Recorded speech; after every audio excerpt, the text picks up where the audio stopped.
Right now, we got power lines on fire right in front of us.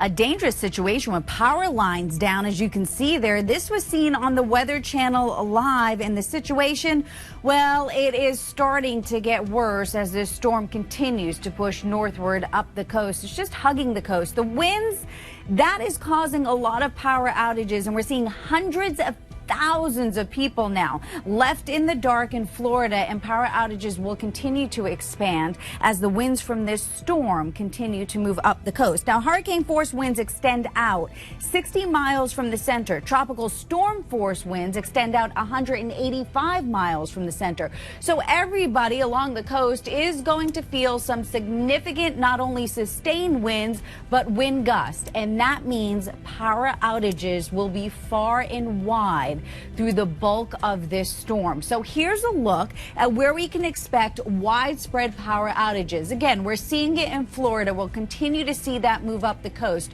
So Georgia, South Carolina, even North Carolina, expect some widespread outages, especially along the coast. Now, we do have the possibility for some outages even further inland from North Carolina all the way down to Florida.